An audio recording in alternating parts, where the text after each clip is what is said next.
Bismillahirrahmanirrahim. Assalamualaikum warahmatullahi wabarakatuh. Halo teman-teman, apa kabar? Semoga tetap sehat ya, dan selalu bahagia dan tentunya tetap semangat. Perkenalkan, nama saya Sri Mailani. Di sini saya akan memaparkan sebuah materi yang insya Allah materi ini bisa dijadikan pegangan untuk teman-teman dalam menjalankan aktivitas ataupun kegiatan di masa pandemi, khususnya dalam masalah belajar. Nah, teman-teman pasti sudah tahu kan bahwa kita ini berada di masa pandemi, masa yang hadir karena adanya virus COVID-19. Tentunya banyak sekali perubahan dan juga keterbatasan-keterbatasan di dalam proses kehidupan, khususnya dalam masalah belajar. Karena kita tahu bahwa dulu ketika sebelum adanya pandemi kita belajar secara langsung, kita pergi ke sekolah, kita bertemu langsung dengan guru kita, bertemu dengan teman-teman kita, menyimak dan juga mendengarkan materi langsung yang disampaikan oleh guru kita.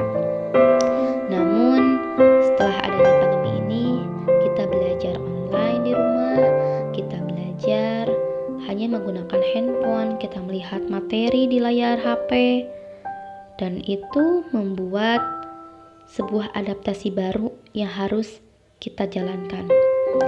Dan tidak bisa dipungkiri bahwa hal tersebut itu memberikan dampak negatif untuk diri kita. Ada sebagian orang yang sulit untuk mencerna materi yang disampaikan secara tidak langsung. Karena kita tahu bahwa di dalam diri seseorang itu mempunyai kelemahannya masing-masing, dan akhirnya nilai pun menurun. Nah, teman-teman, di sini saya akan memberikan sebuah cara agar kita bisa tetap menjalankan sebuah aktivitas, sebuah pembelajaran yang menyenangkan, yang enjoy, yang santai dengan menggunakan teknologi canggih dan juga media sosial dalam kehidupan kita. Yakni, ayo berguru bersama media sosial dengan benar.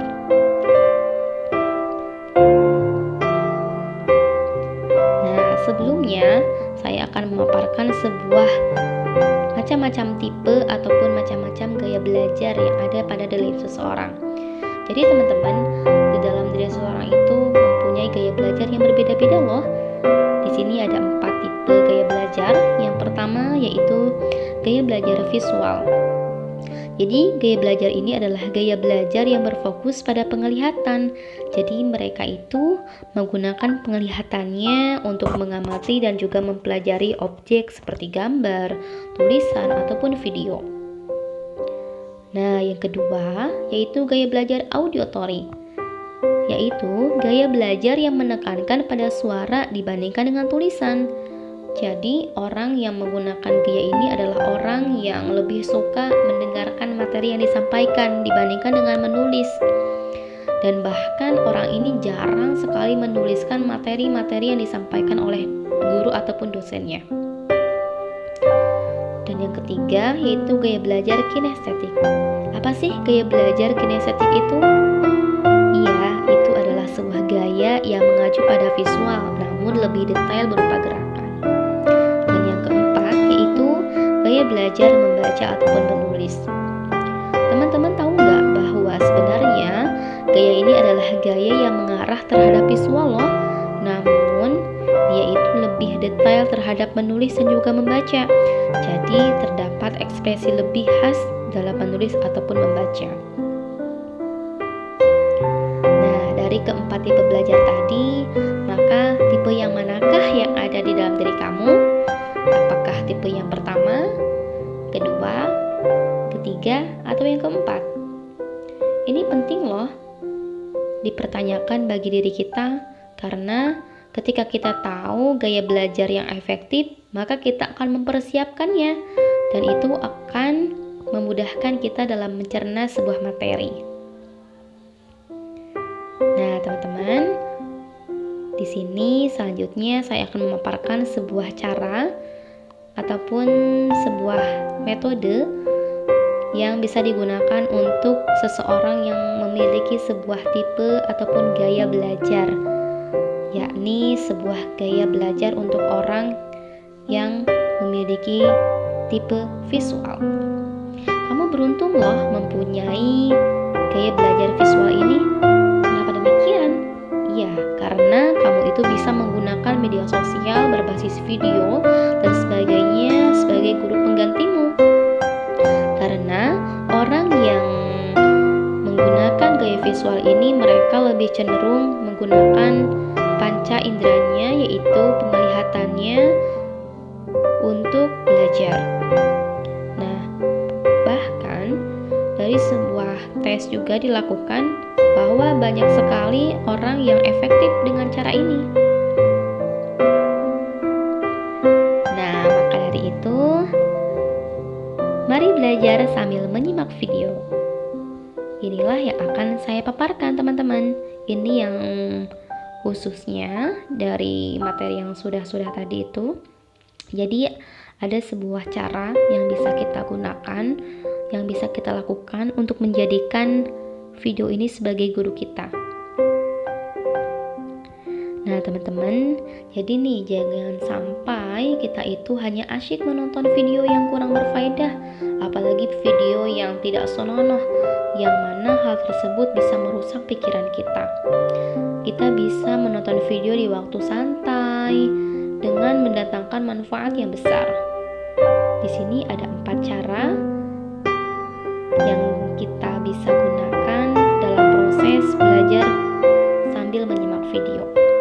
Yang pertama, yaitu mari buka YouTube ataupun sejenisnya. Nah, di sini langkah pertama yaitu kita menyiapkan YouTube-nya, kita membuka YouTube, kita searching materi yang akan kita cari, materi yang akan kita pelajari, materi yang dibutuhkan, apapun itu. Contohnya seperti gizi yang dibutuhkan oleh individu. Nah, itu kita bisa searching di situ. Karena kita tahu kan bahwa di YouTube itu sudah cukup komplit untuk menampung materi-materi yang akan kita cari. Dan yang kedua, kita menyiapkan diri kita dengan baik dan juga alat tulisnya nih. Nah, jangan lupa sediakan makanan dan minuman sebagai teman jenuh. Itu yang kedua. Dan yang ketiga, nah ini proses ketika kita mulai menonton video nih.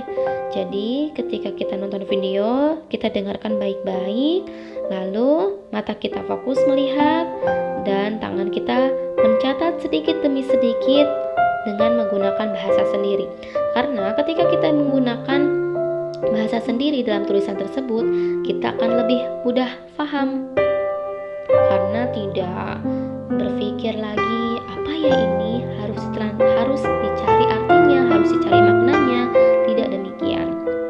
Dan yang keempat, setelah kita menyelesaikan satu video tadi mengenai sebuah gizi yang dibutuhkan oleh individu, nah, kita jangan sampai terpaku pada suatu video tersebut, pada satu referensi. Kita bisa menonton video lainnya, nah dengan tema yang sama namun berbeda referensi. Jadi jangan sampai ketika tadi sudah mendengarkan dari si A, udah, jadi kita bisa mencari referensi dari si B, si C, dan si D. Itu bisa menambah ilmu kita. Nah, maka dari itu kita bisa menggunakan media sosial ini sebagai guru kita selama masa pandemi ini. Jadi jangan sampai selama masa pandemi ini prestasi kita menurun, kemalasan kita bertambah, belajar kita juga hilang. Jadi dari gaya ataupun metode ataupun sebuah tips dari saya, teman-teman bisa lakukan dan semoga itu menjadi ketagihan ya. Keep spirit, tetap semangat, jangan pantang menyerah. Banyak celah yang bisa kita jadikan sebagai kesempatan.